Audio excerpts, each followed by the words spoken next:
Assalamualaikum warahmatullahi wabarakatuh.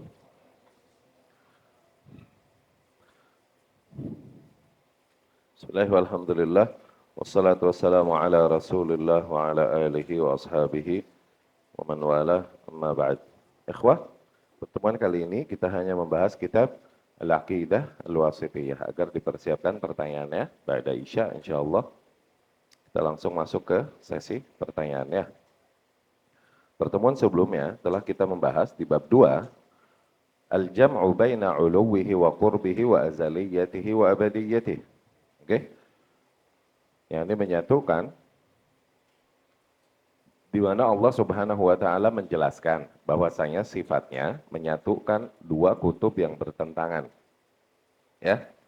Yani satu waktu Allah Subhanahu wa taala azali dan satu waktu abadi. Yani Allah Subhanahu wa taala yang paling awal, tiada sesuatu yang awal sebelumnya, di waktu yang sama Allah juga Subhanahu wa taala adalah yang paling akhir, tiada hal lagi setelah Allah Subhanahu wa taala. Demikian juga zuhur sama batin. Allah Subhanahu wa taala di satu waktu adalah hal yang paling di atas, paling tampak. Tidak ada satu, maksudnya paling di atas, tidak ada satu hal pun yang di atas Allah Subhanahu wa taala. Di waktu yang sama Allah juga sesuatu yang paling dalam, tidak ada yang lebih dalam daripada Allah Subhanahu wa taala, ya. Itu dijelaskan di dalam firman Allah Subhanahu wa taala, huwal awwalu wal akhiru. Dia adalah zat yang paling pertama dan dia adalah zat yang paling akhir. Wadh-dhahiru wal batin. Dia adalah zat yang paling zahir, paling di atas, ya. Wal batin, dan zat yang paling di dalam. Wa huwa bikulli syai'in alim. Dan ia adalah zat yang maha mengetahui segala sesuatu. Yani tidak ada yang luput dari pengetahuan Allah Subhanahu wa taala, ya. Kemudian juga telah kita jelaskan tentang sifat bahwasanya Allah Subhanahu wa taala memiliki sifat kehidupan yang sempurna sehingga ia bergelar Al-Hayy, yang maha hidup. Maknanya ia adalah zat yang memiliki hayat kamilah, sifat kehidupan yang paling sempurna, kehidupan yang tiada ujungnya, ya. Sehingga tidaklah layak seseorang bersandar kecuali kepada sesuatu yang memang sempurna memiliki sifat kehidupan demikian. Allah berfirman, "Wa tawakkal 'alal hayyil ladzi la yamut." Dan bertawakallah engkau kepada zat yang maha hidup dan takkan pernah mati. Ya. Dan Allah juga Subhanahu wa taala adalah zat yang hakim dan khabir. Kemarin telah kita jelaskan makna hakim, ya.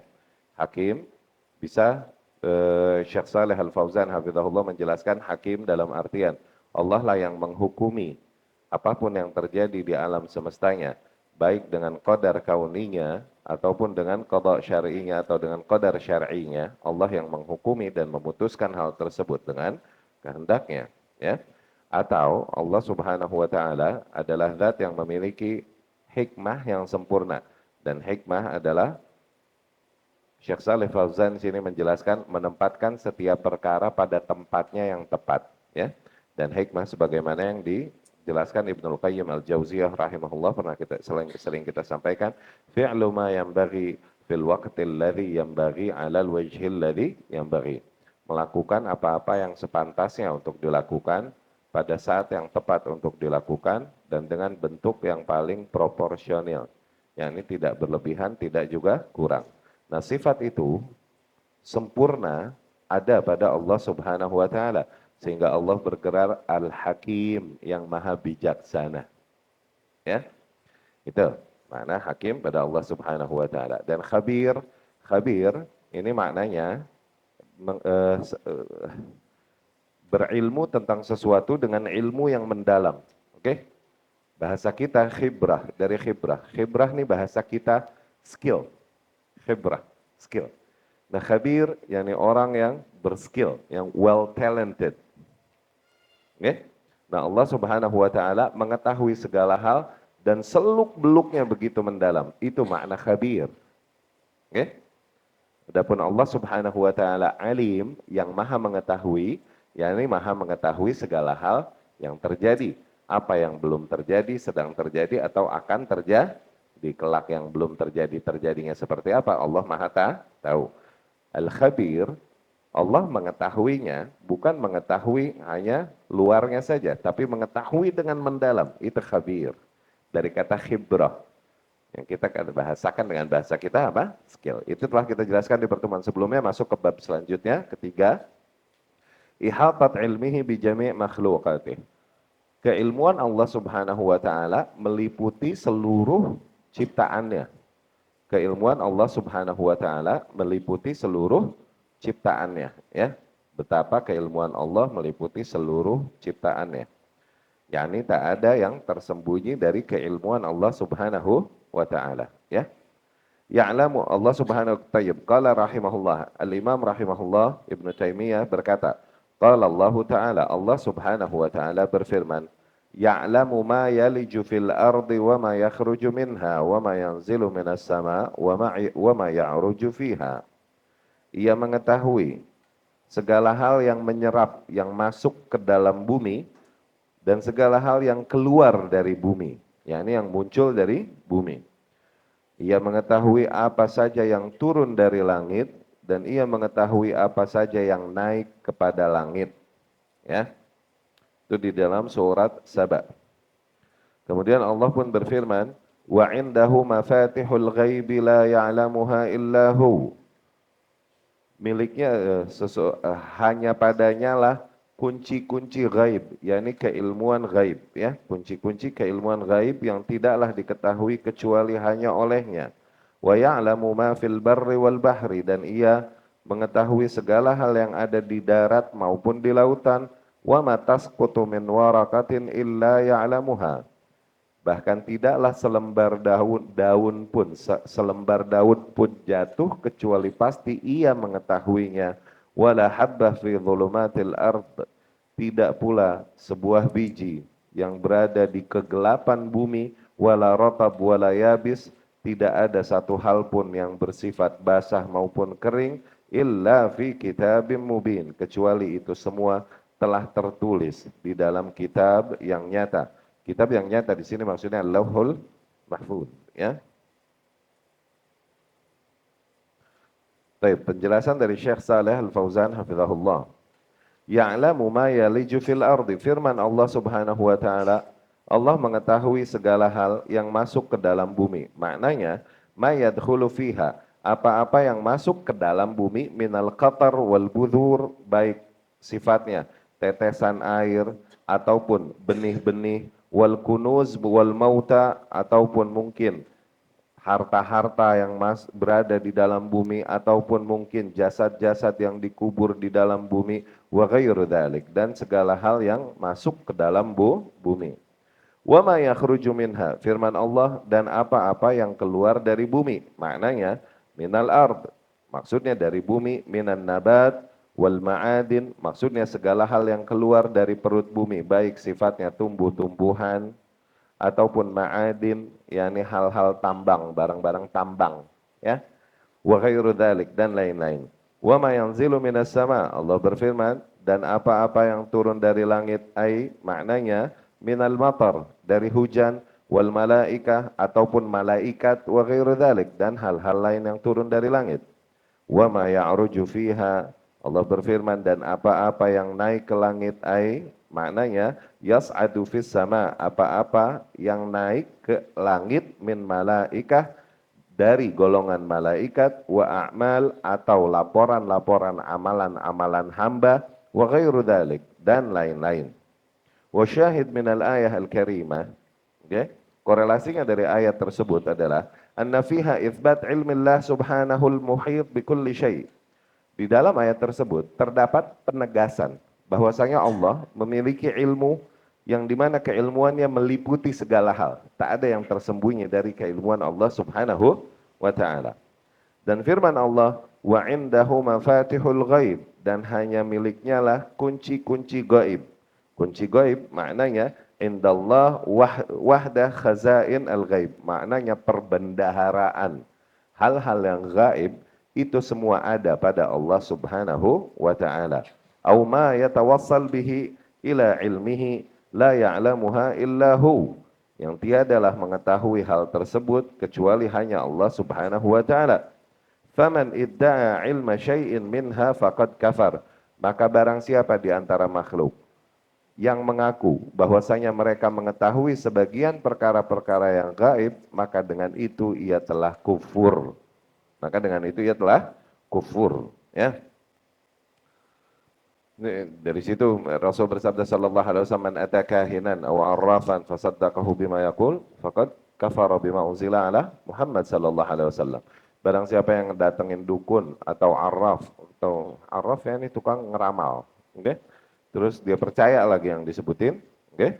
Maka dia telah kufur, telah kafir kepada ajaran yang dibawakan, diturunkan kepada Muhammad sallallahu alaihi wasallam. Ya, karena hanya milik Allah lah kunci-kunci gaib. Tayyib. Rasul sallallahu alaihi wasallam mengetahui yang gaib enggak? Rasul sallallahu alaihi wasallam hanya mengetahui yang gaib sebatas apa yang Allah kabarkan baginya. Tuh.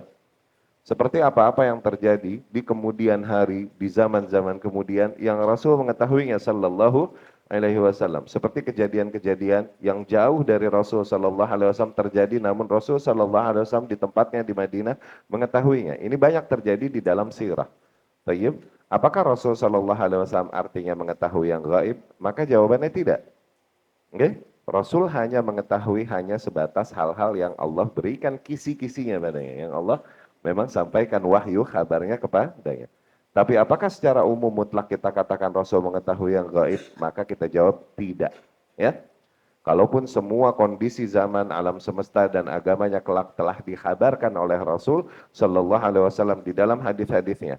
Bahkan sahabat berkata radhiyallahu anhu bahwasanya ma yatir ta'ir fis sama wa yaqlib janahaihi fis sama illa walana fi anhu ilmun min Rasulillah sallallahu alaihi wasallam alimah man alimah jahilah man jahilah. Tidaklah Rasul sallallahu alaihi wasallam telah mengkabarkan segala hal pada kita.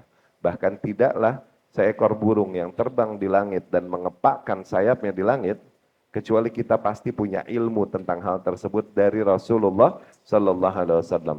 Yang tahu-tahu, yang enggak tahu, yang enggak tahu.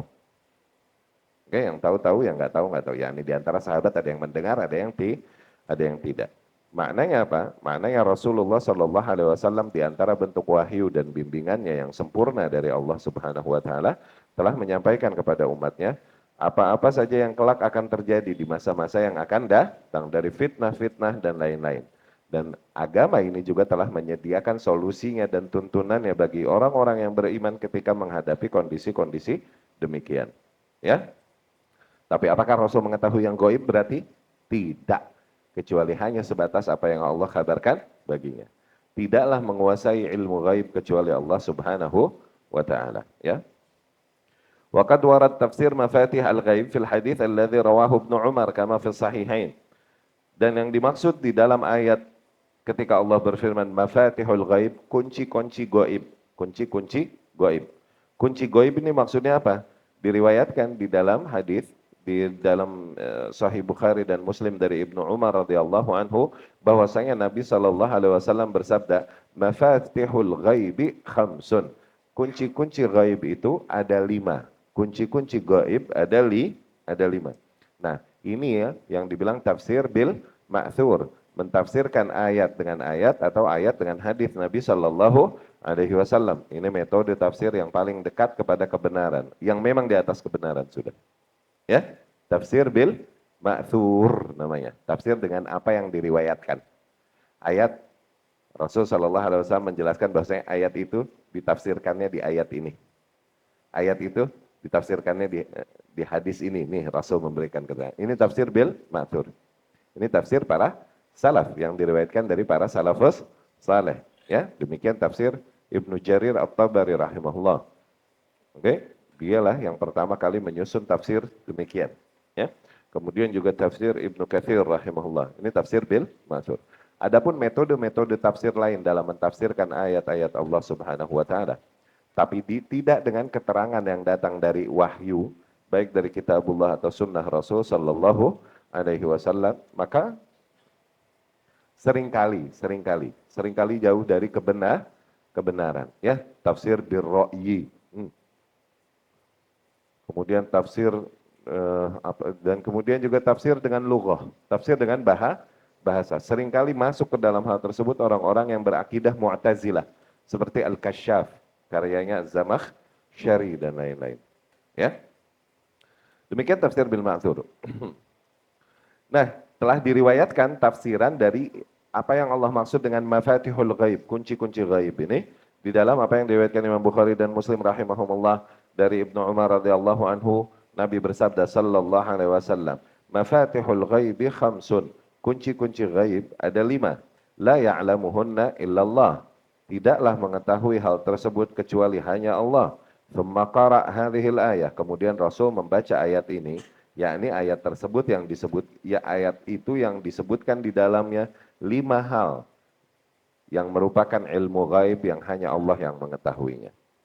Allah berfirman, innallaha indahu ilmu sa'ah, sesungguhnya Allah memiliki ilmu tentang sa'ah, tentang kiamat, yakni kapan terjadinya. Itu hanya Allah yang tahu. Demikian Rasul ketika ditanya di dalam hadis Jibril, ketika ditanya tentang sa'ah, tentang kiamat, Rasul menjawab bahkan sallallahu alaihi wasallam, mal mas'ulu anha bi'alama minas sa'ili. Tidaklah yang ditanya lebih mengetahui daripada yang bertanya, karena ilmu tersebut hanya ada pada Allah Subhanahu wa taala. Pengetahuan tentang hal itu hanya ada pada Allah Subhanahu wa taala. Innallaha 'indahu ilmu sa'ah. Sesungguhnya Allah Subhanahu wa taala memiliki ilmu tentang sa'ah, tentang kiamat. Wa yunazzilul ghaits. Allah lah juga yang menurunkan hujan. Oke? Wa ya'lamu ma fil arham, dan Allah lah yang mengetahui apa yang berada di dalam rahim. Wa ma tadri nafsum madza taksibu ghada, dan tidaklah seseorang mengetahui apa yang diusahakannya besok, apa yang didapatkannya besok.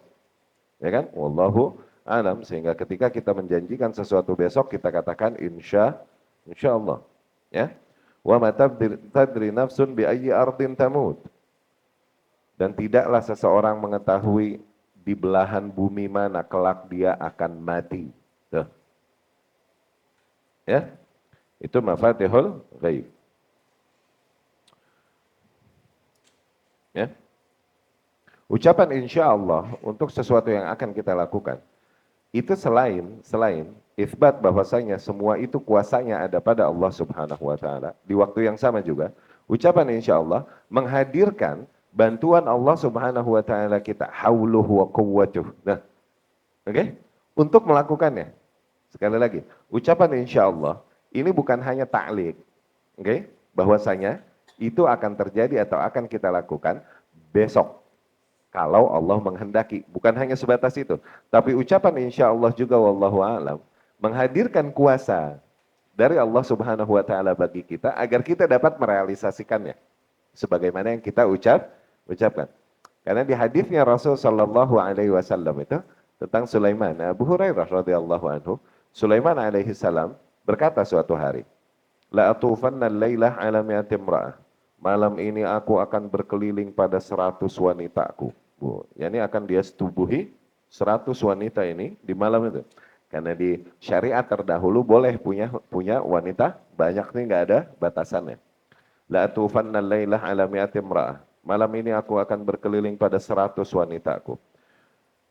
Dan sungguh mereka semua akan melahirkan faris, seorang knight, kesatria, yujahid fi sabilillah, yang kelak mereka akan berjuang di jalan Allah. Oke? Qala lahu sahibnya Sulaiman bilang, kul insyaallah, katakan insyaallah. Walam yakul, tapi Sulaiman enggak bilang insyaallah. Oke? Kemudian berkelilinglah pada 100 wanita itu, ternyata dari kejadian malam itu tidaklah hamil dan melahirkan kecuali hanya 1 wanita. Itu juga nisfur rajul, melahirkan bayi cacat. Oke? Nah, Rasul berkata sallallahu alaihi wasallam, "Lau qal insyaallah la fa'al." Andai waktu itu Sulaiman berkata insyaallah, kejadian itu sebagaimana yang dia kata. Tuh. Berarti ucapan insyaallah ini selain kita menyerahkan kepada Allah bahwasanya itu terjadi kelak dengan kuasa Allah, di waktu yang sama ucapan insyaallah wallahu alam berarti mendatangkan kekuatan pada kita, mendatangkan taufik pada kita untuk merealisasikan apa yang kita akan begitu. Dapat enggak? Itu ucapan Allah. Ini yang kami pahami dari hadis tersebut. Wallahu a'lam. Ya. Kemudian firman Allah Subhanahu wa taala, "Wa ya'lamu ma fil bar." Dan Allah Subhanahu wa taala mengetahui segala hal yang ada di daratan. Ayal yabisil ma'mur wal kifar minas sukan wan nabat wad dawab wa ghairi dzalik. Maknanya segala hal yang bersifat kering atau bersifat subur atau sukan, yakni penduduk-penduduk yang ada, dan kemudian nabat, yakni makhluk-makhluk yang tinggal di darat, dan juga tumbuhan-tumbuhan yang ada, wadawab, dan hewan-hewan yang ada, dan lain-lain. Wal bahr, dan Allah mengetahui segala hal yang ada di laut. Maknanya ya'lamu ma fihi, Allah mengetahui segala hal yang berada di dalamnya, minal hayawanat wal jawahir, dari hewan-hewan yang hidup di dalam laut, dan jawahir, jawahir dari permata-permata yang ada di dalam laut, wa nahwu dzalik, dan hal-hal lain.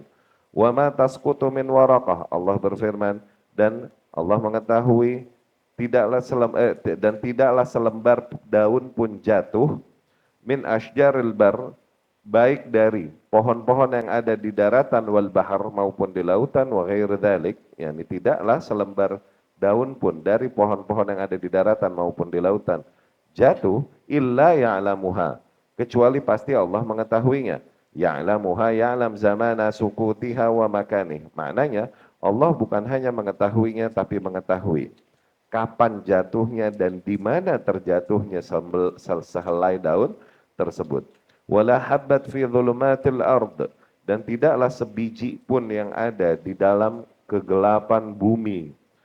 La takun habbah fil amkinah al muzlimah au fi batnil ard, maknanya tidak ada sebuah benih pun yang berada di tempat yang sangat gelap atau berada di dalam perut bumi, wala ratab wala yabis, dan tidaklah ada satu hal pun yang sifatnya kering ataupun basah, min jami'il mawjudat, dari segala hal yang exist, dari segala hal yang ada, umum ba'da khusus, baik yang umum maupun yang khusus, illa fi kitabim mubin, kecuali itu semua telah tertulis di dalam kitab mubin, kitab yang nyata.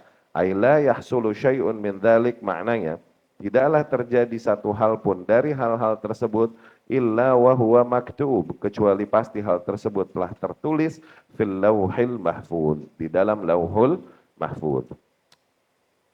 Apabila kita memahami lauhul mahfuz dan kesempurnaan informasi yang ada di dalamnya, maka itu memang berangkat apabila kita memahami tahapan mengimani qadar, yang rukun 4 ini mengimani qadar, maka kita akan mengimani bahwa segala hal yang tercatat di lauhul mahfuz ini memang sempurna, tak ada yang luput dari apa yang dicatatkan di dalam lauhul mahfuz. Karena pertamanya, sebelum pencatatan, bab pertamanya adalah ilmu Allah yang sempurna. Oke? Ilmu Allah yang sempurna.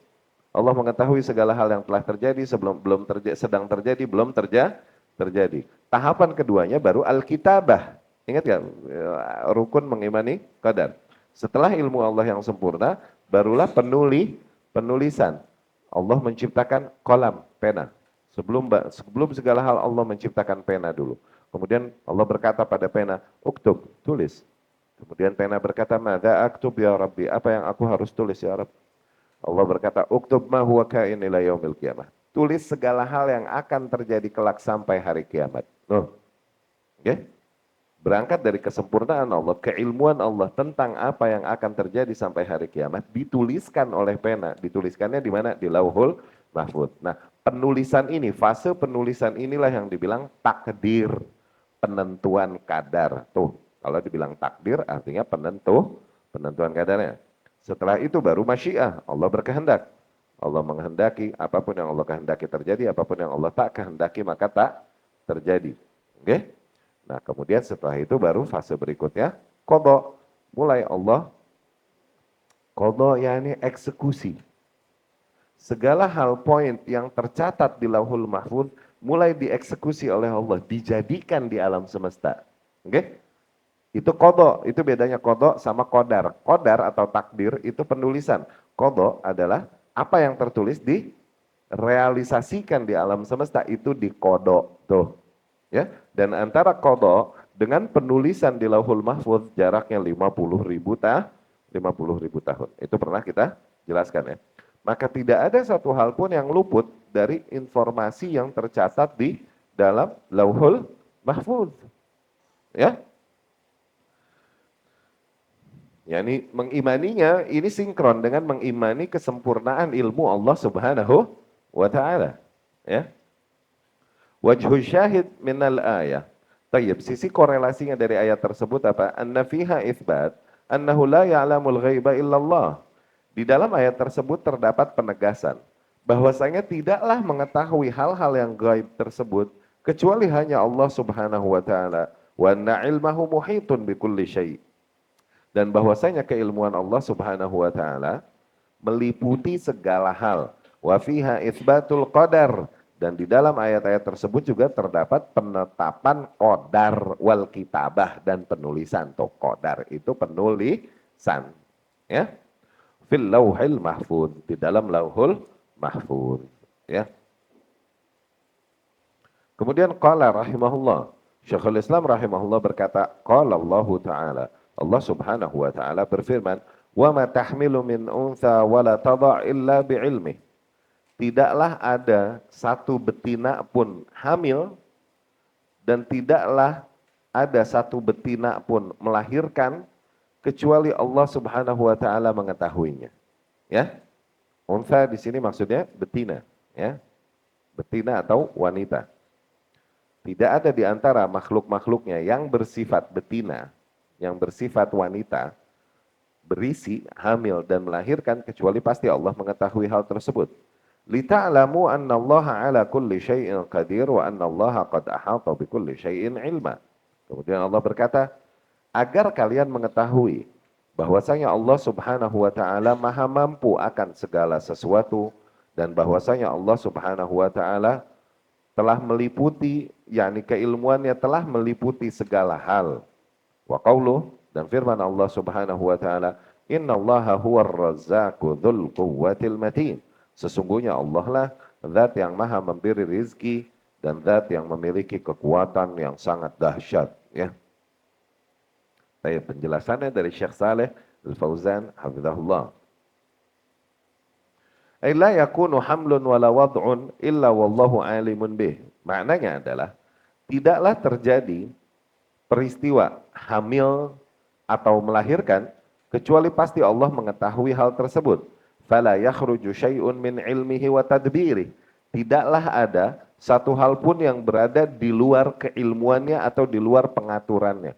Yani tidaklah sesuatu terjadi di alam semesta kecuali dengan pengaturan Allah Subhanahu wa ta'ala. Makanya otomatis Allah mengetahuinya, Allah yang mengaturnya untuk terjadi, Allah yang menghendakinya untuk terjadinya, maka iyalah Allah mengetahuinya, itu tidak terjadi kecuali dengan kehendak Allah kok Subhanahu wa ta'ala, ya.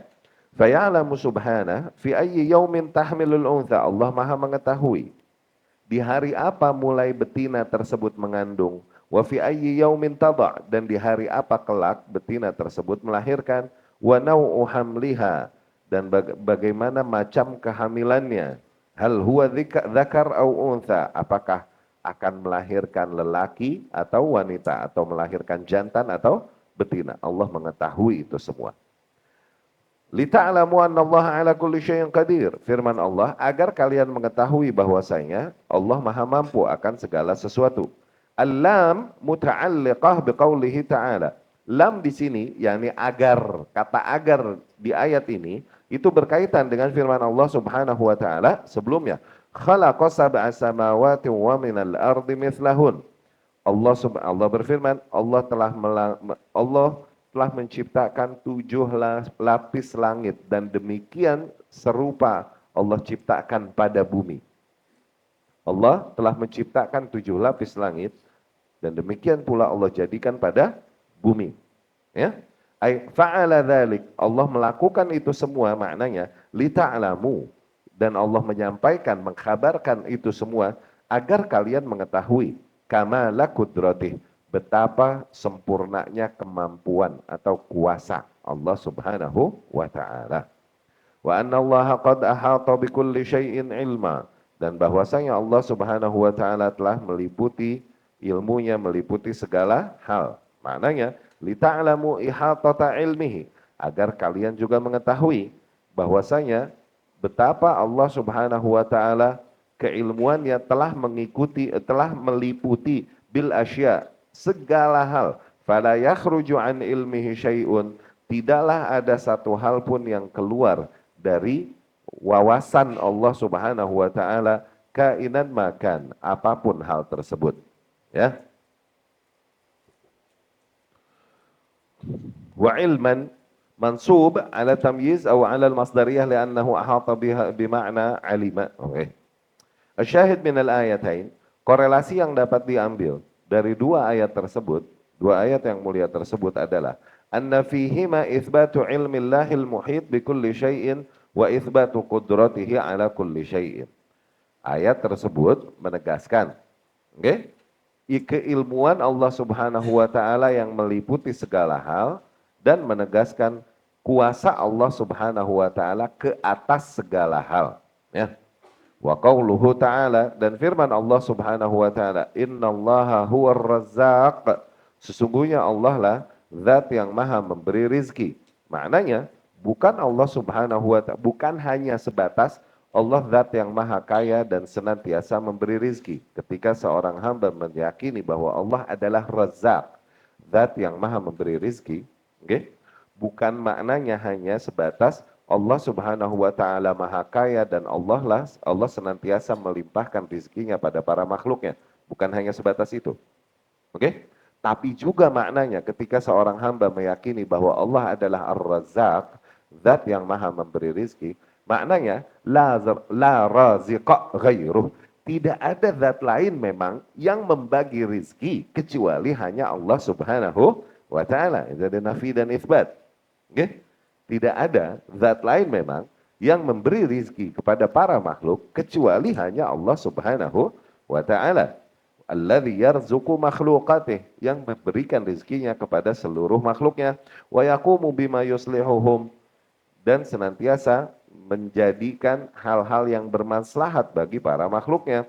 Fahuwa katsirur rizq wasi'ah fala ta'budu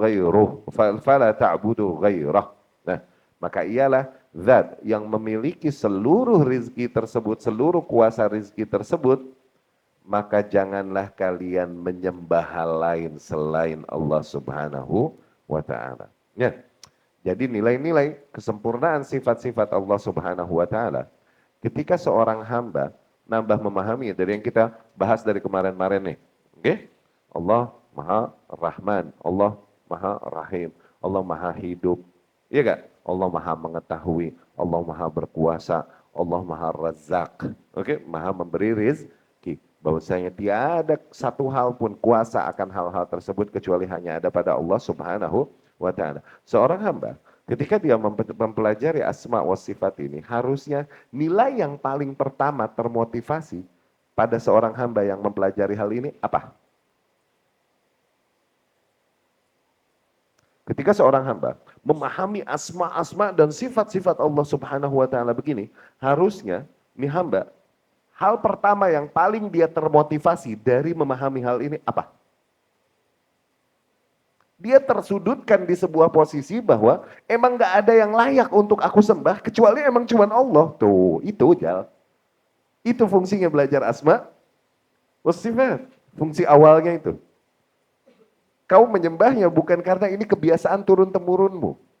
Kau menyembahnya bukan hanya ini memang kebiasaan yang berjalan pada kaummu. Bukan. Tapi kau menyembahnya berangkat dari keilmuanmu dan keyakinanmu. Emang kagak ada yang mantas disembah kecuali hanya Ia. Tuh. Dapat gak? Itu maksudnya belajar asma wa sifat. Iya kan? Zain. Fala ta'budu ghairah, maka jangan kau ibadahi hal lain selain Allah Subhanahu wa taala, kagak mantas. Andai saja ada hal yang paling layak untuk kita appreciate dari seluruh kebaikan-kebaikannya kepada kita, oke? Yani nggak ada hal lain yang paling layak untuk kita appreciate, untuk kita hargai seluruh kebaikan-kebaikannya pada kita kecuali Allah Subhanahu wa taala.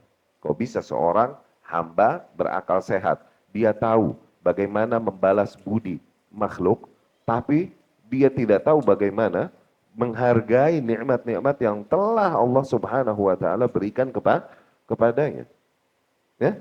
Ini dengan menjadikan seluruh hidupnya bagi Allah Subhanahu wa taala. Inna salati wa nusuki wa mahyai wa mamati lillahi rabbil alamin. Tuh, mempelajari asma wa sifat semakin termotivasi kita ke arah itu. Kita tersudutkan di sebuah pojokan yang nggak ada pilihan lain memang kecuali untuk menerima.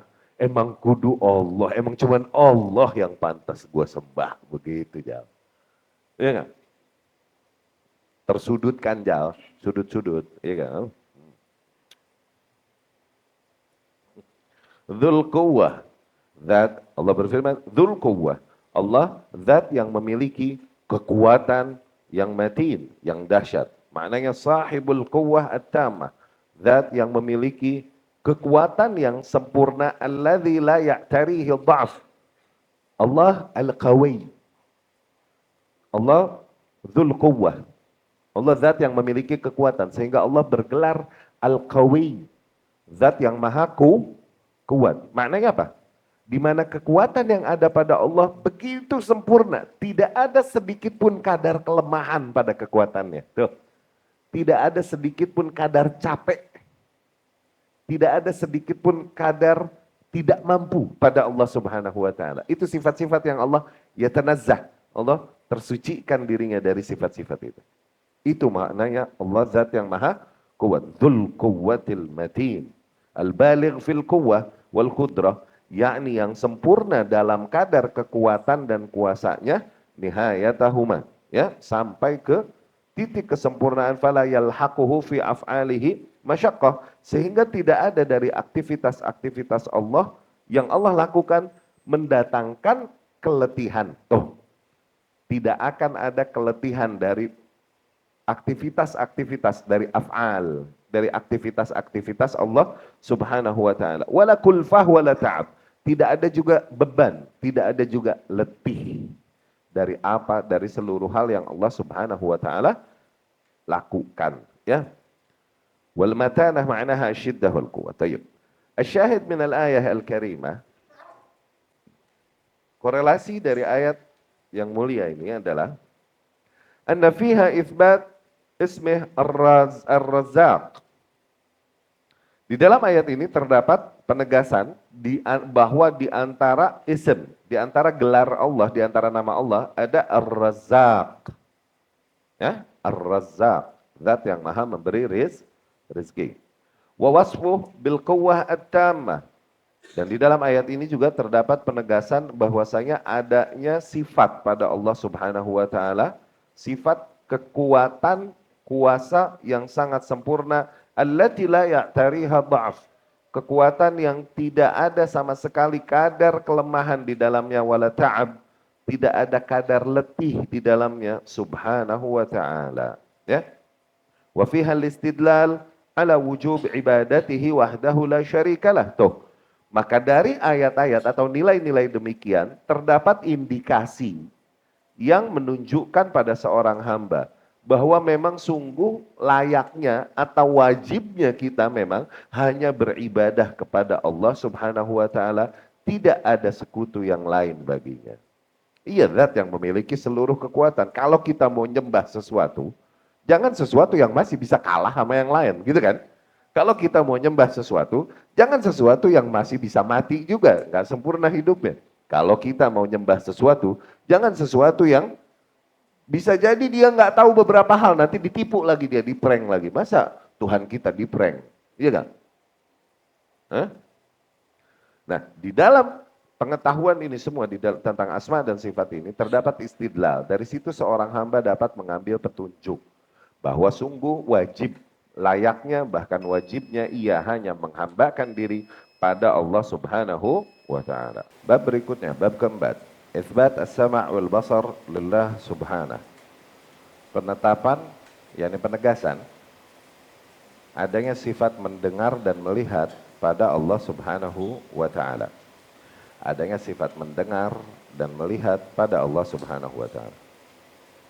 Qala rahimahullah, al-Imam Ibn Taimiyah rahimahullah berkata, wa qauluhu ta'ala, dan firman Allah Subhanahu wa ta'ala, Laisa kamitslihi syai'un wa huwas samiul basir. Tidaklah ada satu hal pun yang serupa dengannya. Dan ia adalah zat yang maha mendengar, lagi maha melihat. Wa qauluh, dan firman Allah Subhanahu wa taala, "Innallaha ni'ma ya'idzukum bih. Innallaha kana sami'an basira." Ya.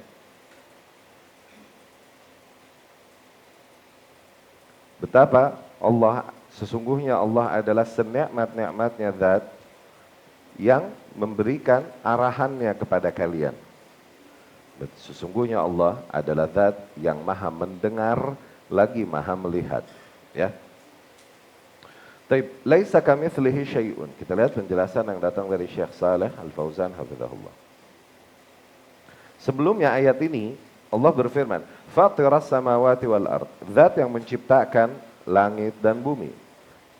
"Ja'ala lakum min anfusikum azwajan wa minal an'ami azwaja." Di mana Allah Subhanahu wa taala menjadikan pasangan-pasangan dari diri kalian. Allah pun juga Subhanahu wa taala menjadikan pasangan-pasangan dari hewan-hewan yang ada. Ya. Al-Imam Ibnu Katsir rahimahullah di dalam tafsirnya mengatakan, "Alaysa ka khaliqil azwaj kulliha syai'un li'annahu al-fard as-samad alladzi la nadhira lah." Ya. Yani Allah Subhanahu wa taala adalah zat yang maha tunggal, fard, as-samad, zat satu-satunya zat tempat bergantung. Ya. Dengan seluruh kesempurnaan yang ada padanya. Ya. Allah Subhanahu wa taala menjadikan pasangan-pasangan pada para makhluknya. Ya. Yani dengan segala pengetahuannya, keadilannya dan hikmahnya. Allah Subhanahu wa taala menjadikan hal tersebut. Tidak sebagaimana orang-orang yang makhluk-makhluk yang memasangkan satu sama lain. Mereka tidak tahu apakah ini hakikatnya layak sepasang untuk ini layak sepasang untuk ini, enggak. Allah Subhanahu wa taala telah menentukannya dan Allah tahu apa yang layak menjadi pasangan masing-masing. Ya? Dengan segala kesempurnaan ilmunya, keadilannya dan kebijaksanaannya, dijadikan pasangan-pasangan yang layak bagi satu sama lain. Ini diantara sunnatullah. Okay? Seseorang hanya akan mendapatkan pasangan yang layak baginya. Itu diantara keadilan Allah Subhanahu wa taala. Apabila hal ini difahami oleh seorang mukmin, niscaya banyaklah permasalahan rumah tangga yang akan teratasi. Ya. Allah Maha Adil, Allah Maha Tahu, Allah Maha Adil, Allah Maha Bijaksana. Di antara pengetahuannya, keadilannya dan kebijaksanaannya adalah Allah jadikan jodoh masing-masing makhluk yang layak untuk satu sama lain. Ya. At-thayyibatu lit-thayyibin wa at-thayyibun lit-thayyibat. Wanita baik untuk lelaki baik untuk wanita baik. Al-khabitsat lil-khabitsin, wanita yang buruk untuk lelaki yang buruk. Lelaki yang buruk hanya untuk wanita yang buruk. Iya kan? Bahkan Allah katakan az-zani la yankihu illa zaniyatan. Seorang pezina lelaki tidak akan dia menikahi kecuali pezina wanita. Pezina ini bukan sesekali berzina, tapi sering berzina, rutin. Okay? Dia tidak menikahi kecuali pezina wanita. Tuh, lihat. Sampai segitunya lah. Allah Maha Tahu, Allah Maha Adil, Allah Maha Bijaksana. Maka hakikatnya apa yang kau dapati pada pasanganmu adalah apa yang layak bagimu. Apa yang layak bagimu. Kau hendak untuk terjadi perbaikan pada pasanganmu, tampakkan pada Allah effort perbaikan pada dirimu. Baru Allah perbaiki pasanganmu. Dan sehingga kau layak baginya. Iya gak? Banyak permasalahan rumah tangga, akhirnya makin sabarlah satu sama lain. Suami menghadapi istri, istri menghadapi suami karena sadar. Hakikatnya wanita sepertiku tak layak kecuali mendapatkan lelaki emang yang kayak gini. Allah Maha Tahu apa yang paling tepat untukku. Gitu. Sabar dia menghadapi kekurangan suaminya. Si suami juga menghadapi istri, sadar hakikatnya lelaki sepertiku tidaklah layak kecuali mendapatkan wanita yang sepertinya. Allah Maha Tahu apa yang layak bagi hambanya dan lain. Sabar dia menghadapi kekurangan istrinya dan kemudian terus melakukan upaya perbaikan diri sehingga naik lama-lama kualitasnya. Layak satu sama lain. Itu sunnatullah di alam semesta. Ya, keadilan Allah di alam semesta. Kalaupun mungkin seseorang untuk bertemu yang layak dan dia berjalan bersamanya mesti melewati dulu kawin cerai, kawin cerai, kawin cerai sampai bertemu yang sempurna. Drama yang Allah udah takdirkan pada para hambanya. Zat, demikian juga seorang jomblowiyun atau jomblowiyat. Oke? Jomblo dari golongan lelaki ataupun wanita. Ketika dia memahami hal ini, maka dia tahu langkah yang tepat yang harus dilakukan. Daripada dia menyibukkan diri untuk gebet-gebet sana sini, atau nazor-nazor sana sini doang, ta'aruf sana sini, sehingga dikata Abu Nazor, Abu Ta'aruf. Daripada begitu, oke? Lebih baik dia menyibukkan dirinya dengan meningkatkan kualitas dirinya. Meningkatkan kualitas diri dengan apa? Dengan ilmu dan takwa. Imam Syafi'i bilang rahimahullah di syairnya, wallahi inna hayatal fata bil ilmi wat tuqa idza lam yakuna la'tibara li dzatihi. Gitu kan? Demi Allah, sesungguhnya existence kehidupan pemuda nih hakikatnya dengan keilmuan dan ketakwaan. Apabila tidak ada dua kegiatan ini di dalam kehidupan seorang pemuda, maka hakikatnya tidak ada arti bagi keberadaannya di muka bumi. Ya, tuh, meningkatkan diri, meningkatkan kualitas diri dengan ilmu dan takwa, dengan ilmu dan amal maksudnya. Nah, tingkatkan ilmu, lebih kenali Allah, agamanya dan Rasulnya Sallallahu Alaihi Wasallam. Ngaji, dan kemudian terapkan nilai-nilai yang kita paham dalam dalam proses keilmuan ini. Terapkan di dalam kehidupan. Ya, jangan udah belajar di akidah, nggak boleh mencela-cela penguasa terus di statusnya dibikin celaan sama penguasa. Ya, itu mah nggak menerapkan ilmu namanya. Tuh, terutama ilmu-ilmu yang berkaitan sama akidah dan manhaj. Baru berasa jadi ghuraba kalau udah nerapin ilmu itu, baru berasa dan jadi ghuraba. Mereka yang belum berasa ghuraba nih, belum nerapin ilmunya itu. Apa yang mereka pelajari dengan apa yang mereka terapkan dalam kehidupan masih beda itu. Kalau beneran yang mereka pelajari dari buku-buku akidah, buku-buku manhajiyah, terus mereka terapkan di dalam kehidupan, wallah berasa sepinya. Berasa jadi ghuraba. Tapi dengan itu meningkat kualitas dirinya. Tuh.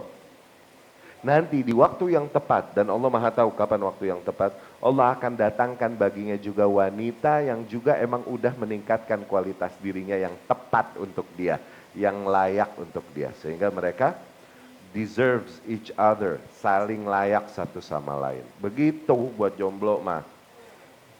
Tips itu, ya. Buat yang mau nambah juga begitu, jauh. Iya gak?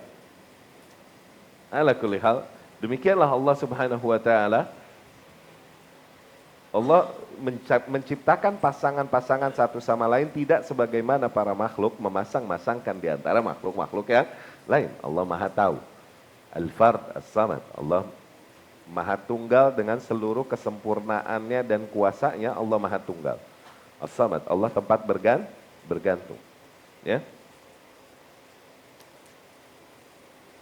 Wa huwas sami', dan ia adalah zat yang maha mendengar, alladzi yasma' jami'al aswat, maknanya ia zat yang mendengar seluruh suara, tidak ada satu suara pun yang tersembunyi dari pendengaran Allah Subhanahu wa taala. Al-Basir, maha melihat, yakni yara kulla syai'in, yakni melihat segala hal, la yakhfa alaihi syai', tidak ada satu hal pun yang tersembunyi dari penglihatan Allah Subhanahu wa taala, fil ardi wala fis sama', baik di langit ataupun di bumi. Ya. Al-Imam Asy-Syaukani rahimahullah berkata di dalam tafsirnya, man fahima hadhil ayah, barang siapa yang memahami ayat ini dengan baik, ayat yang mulia ini al-karimah, haqqa fahmiha, dan benar-benar dia memahaminya dengan baik, wa tadabbaraha, dan dia meresapinya dengan baik, masya biha 'inda ikhtilaf al-mukhtalifin fi sifat 'ala jaddat bayda wadihah, maka niscaya ia akan berjalan menghadapi perselisihan yang ada di dalam kasus sifat-sifat Allah Subhanahu wa taala.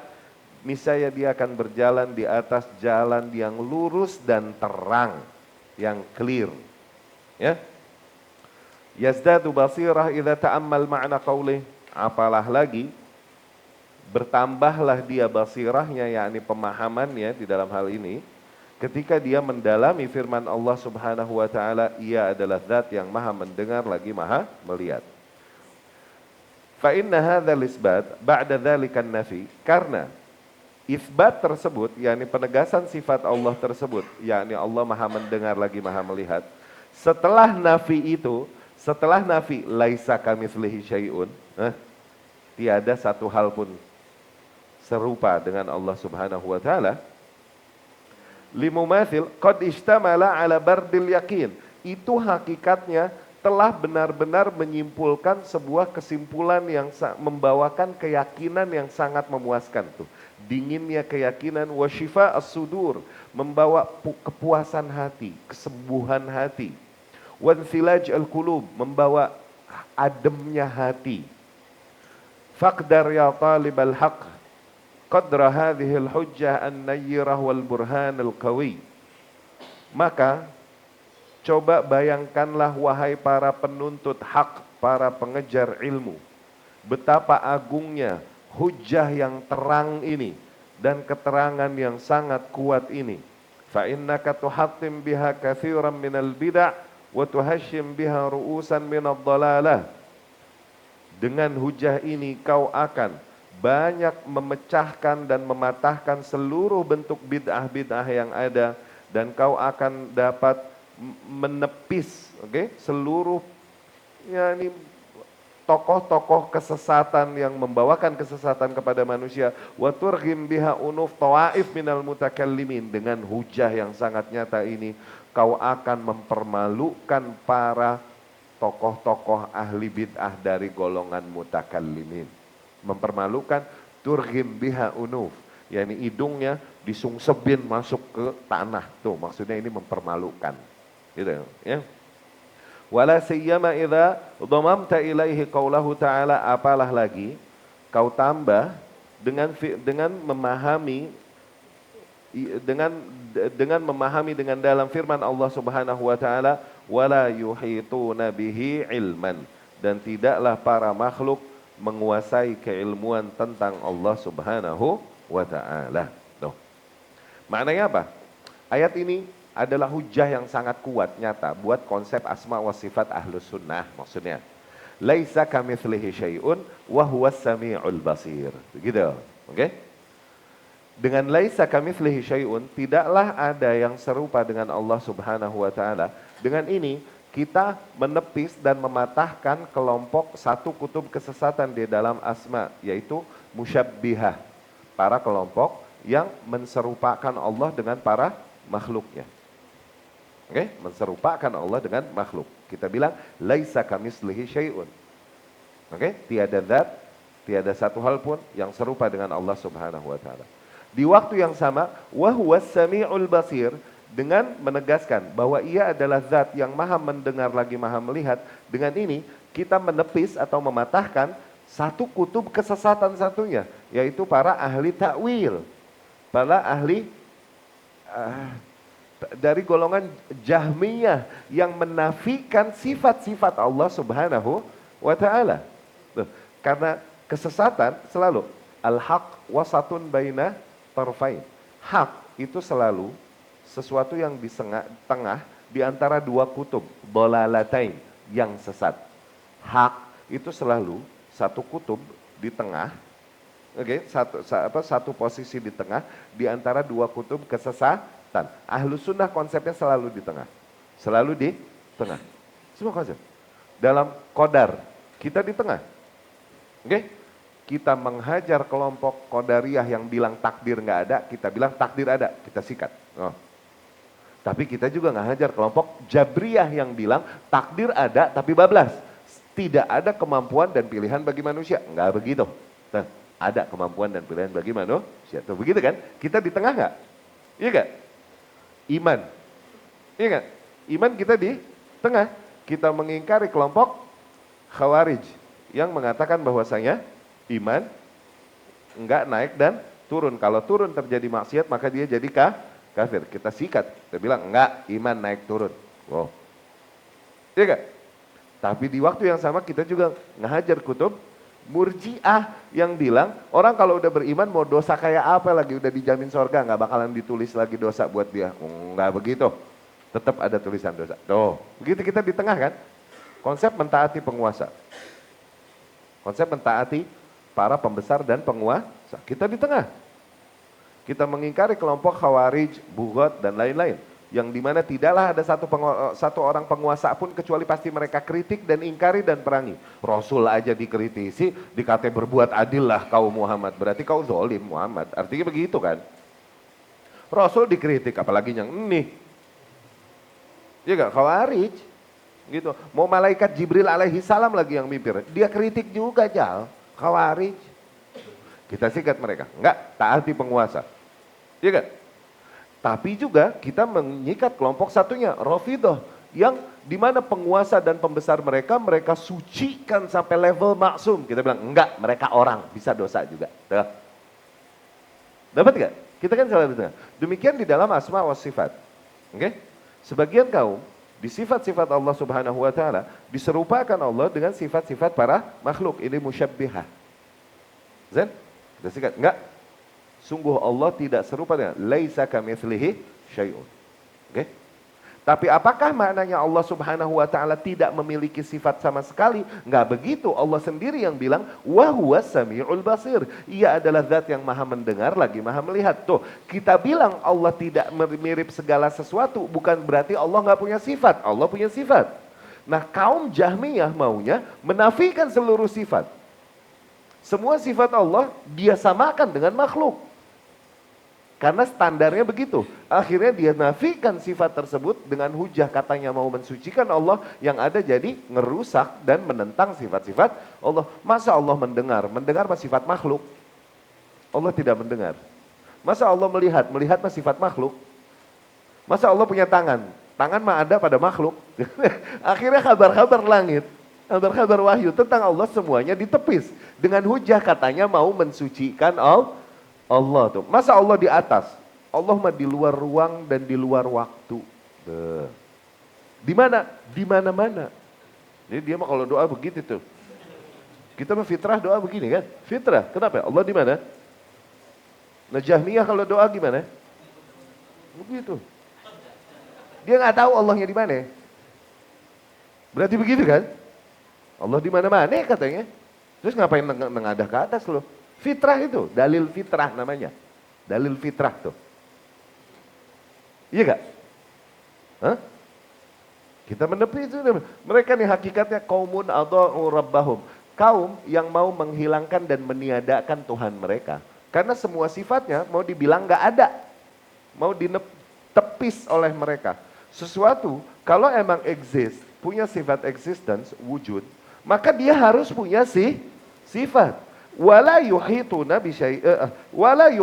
bihi ilman, tapi tidak ada makhluk yang menguasai keilmuan tentang Allah Subhanahu wa taala. Maka keilmuan tentang Allah hanya kita batasi dari sebagaimana pada sebatas apa yang Allah kabarkan pada kita aja. Tuh. Allah bilang Allah di atas, terima Allah di atas karena kabar dibagi begitu tuh. Dapat nggak? Kita di tengah nggak? Allah punya tangan, terima udah. Apakah tangannya sama seperti apa sama? Enggak, Allah tidak serupa dengan makhluknya. Oke? Tapi apakah Allah enggak punya tangan? Allah punya tangan sebagaimana dikhabarkan. Tangannya gimana dong terus? Wallahu a'lam. Tangan yang sesuai dengan seluruh keagungan dan kesempurnaannya. Dah. Allah punya kaki demikian. Kaki yang sesuai dengan seluruh keagungan dan kesempurnaan. Wallahu a'lam kayak gimana? Kita terima kabar. Karena enggak ada yang mengetahui. Itu maksudnya dari kalam Al-Imam Asy-Syaukani. Barang siapa yang memahami ayat ini, laisa kamitslihi syai'un wa huwas samiul basir. Oke? Apalagi lagi dengan wala yuhituna bihi ilman dan lain-lain. Dia akan sampai kepada sebuah kesimpulan yang benar-benar matang tentang asma wa sifat. Dia faham benar konsep asma wa sifat yang Allah dan Rasulnya maksud. Dia berjalan di atas jalan yang lurus dan terang. Oke? Jalan yang lurus dan terang, jalan yang enggak blunder, jalan yang enggak kontradiktif. Oke? Tentang apa yang konsep keyakinan tentang nama-nama dan sifat-sifat Allah Subhanahu wa taala. Ya? Itu, laisa kamitslihi syai'un nafi wa huwas samiul basir. isbat. Nah, Mu'tazilah, Jahmiyah apa itu? Maunya dinafi doang. Pokoknya laisa kamitslihi syai'un. Akhirnya semua sifat yang Allah sebutkan juga dinafikan juga sama dia. Jangan. Bablas itu menafinya. Sebagaimana Jabariyah bablas di dalam menetapkan qadar sampai level menepis dan menafikan ikhtiar pada para manusia, usaha, keinginan, kehendak pada para manusia. Benar nggak mereka meyakini qadar? Benar. Tapi ya udahlah, udah ditakdirin, kita nyender aja. Nah, kadar itunya salah gitu. Benar nggak Allah tidak sama seperti segala hal? Benar. Nah, tapi kemudian dia katakan Allah tidak memiliki apa-apa yang Allah sebutkan sendiri tentang sifat-sifatnya. Nah, kadar 11 itunya bablas. Ya, itu konsep yang sangat jelas di dalam asma wa sifat apabila seseorang memahami ayat itu dengan baik.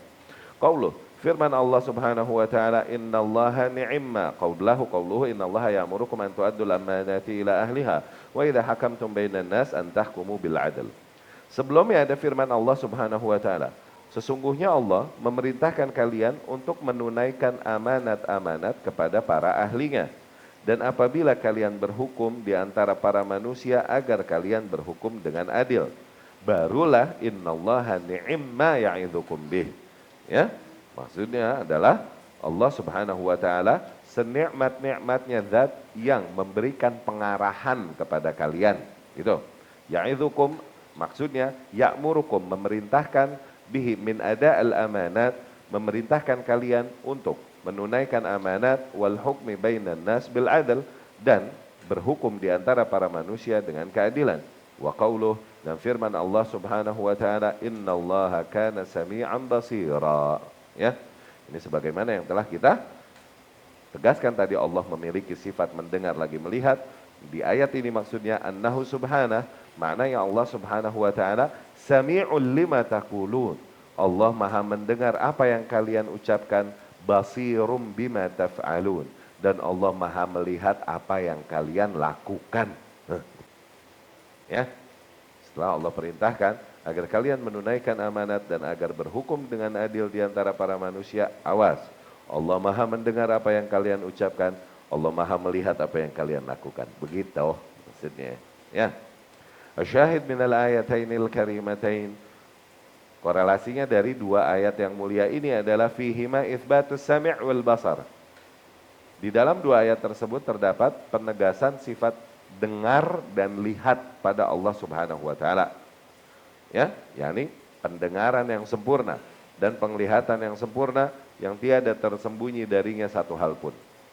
Al-ayah al-ula nafyu mumathilah al-makhluqat fa fi dzalikal jam'u baina wasfin wasamma bihi nafsahu baina nafyi wal itsbat. Ya. Di dalam ayat tersebut terdapat jama', terdapat pengumpulan antara nafi dan isbat. Menafikan penyerupaan dengan makhluk dan mengisbat adanya sifat-sifat pada Allah Subhanahu wa taala. Alhamdulillah kita selesaikan bab keempat. Insyaallah pertemuan yang akan datang kita masuk ke isbat al-masyiah wal iradah. Menegaskan adanya sifat kehendak pada Allah Subhanahu wa taala.